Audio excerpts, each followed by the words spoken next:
नमस्कार दोस्तों, आप सभी का स्वागत है मेरे चैनल पे। आज हम सुनेंगे कहानी नारी हृदय, जिसे सुभद्रा कुमारी चौहान द्वारा लिखा गया है। तो चलिए कहानी स्टार्ट करती हूँ। कहानी पसंद आए तो वीडियो को लाइक, शेयर और चैनल को सब्सक्राइब जरूर कीजिएगा। शहर में प्लेग था, लोग धड़ाधड़ मर रहे थे। बीमारी भी ऐसी थी, बीमार पड़ते ही लाश निकलते देर न लगती। सब लोग शहर छोड़ कर बाहर जंगलों में या झोपड़े बनाकर रहने के लिए भागने लगे। न चाहते हुए भी मुझे शहर छोड़ना पड़ा। मुझे यहाँ से भागना अच्छा न लगता था।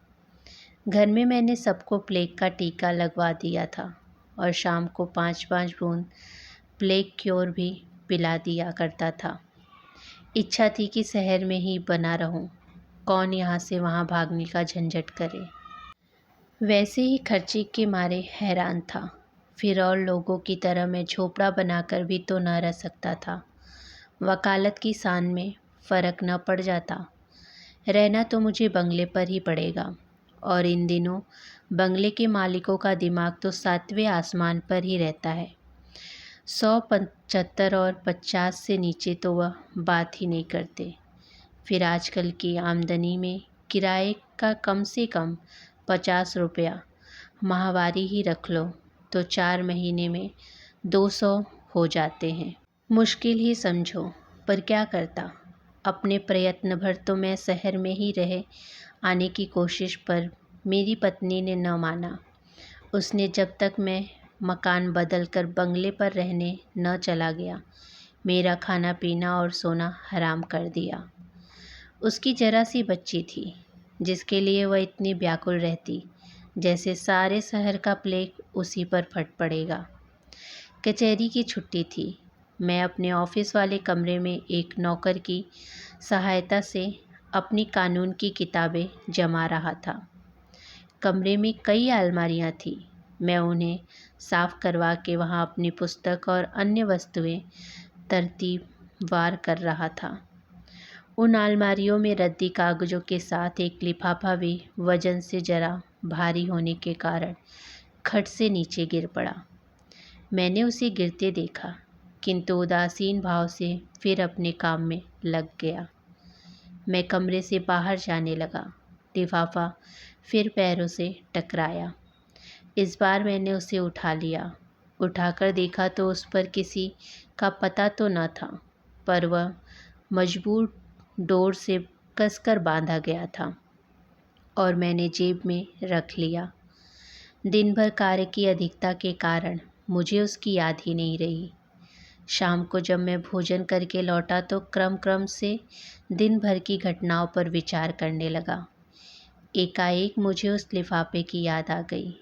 मैंने बिस्तर से उठकर कोट की जेब से लिफाफा निकाला और कैंची से धागे को काटकर सावधानी से खोला।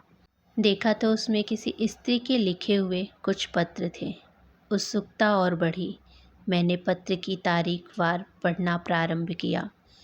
पहला पत्र इस प्रकार था। शांति सरोवर, 1/9/1931। मेरे देवता, मुझे मालूम है कि आप मुझसे नाराज़ हैं। थोड़ा भी नहीं, बहुत अधिक। यहाँ तक कि आप 2 अक्षर लिखकर अपना कुशल समाचार देना भी उचित नहीं समझते। आपकी इस नाराज़गी का कारण भी मुझसे छिपा नहीं है।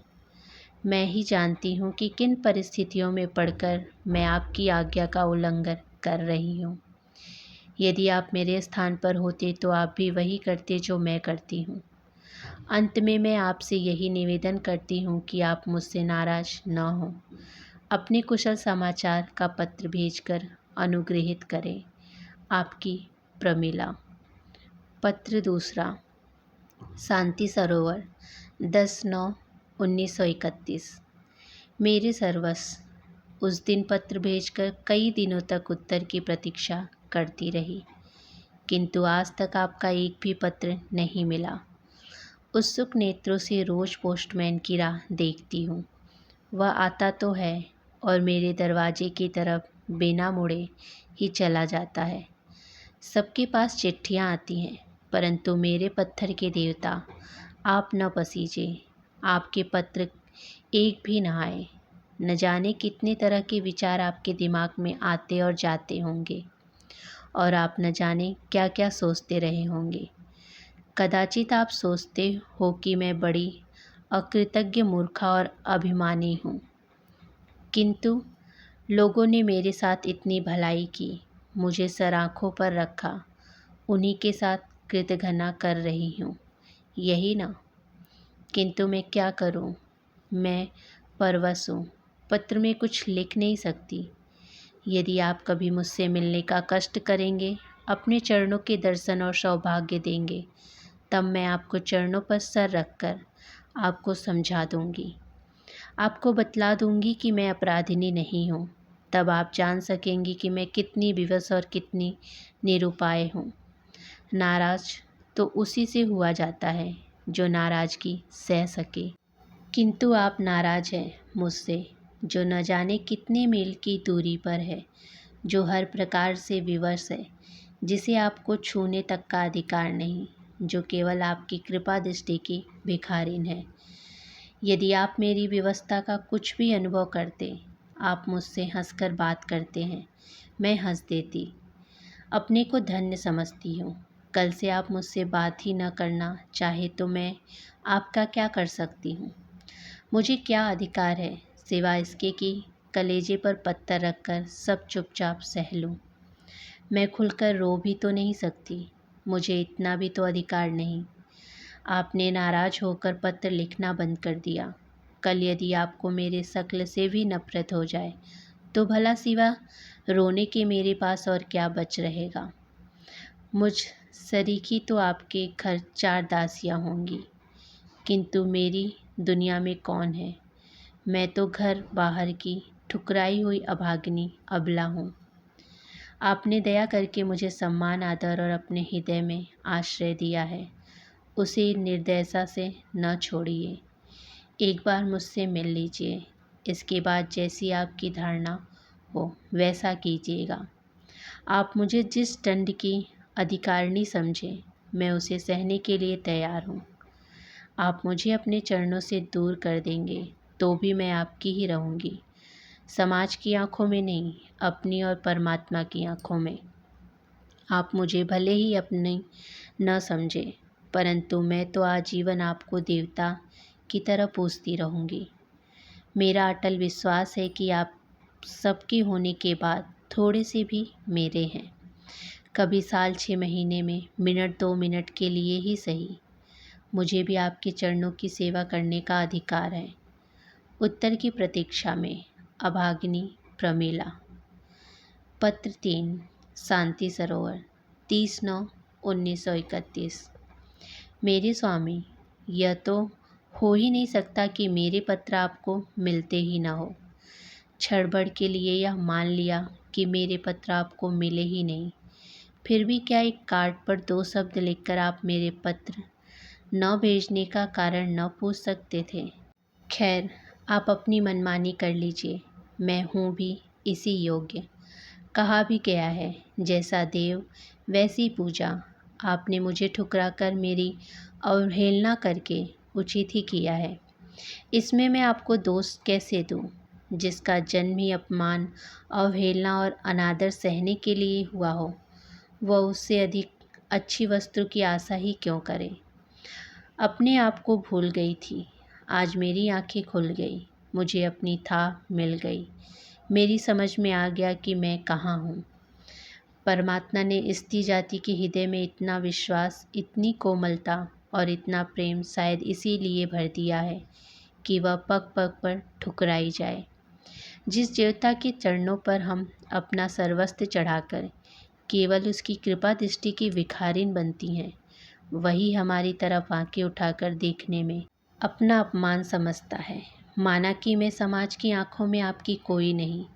किंतु एक बार अपना हृदय तो टटोलिए और सच बतलाइए, क्या मैं आपकी कोई नहीं हूँ?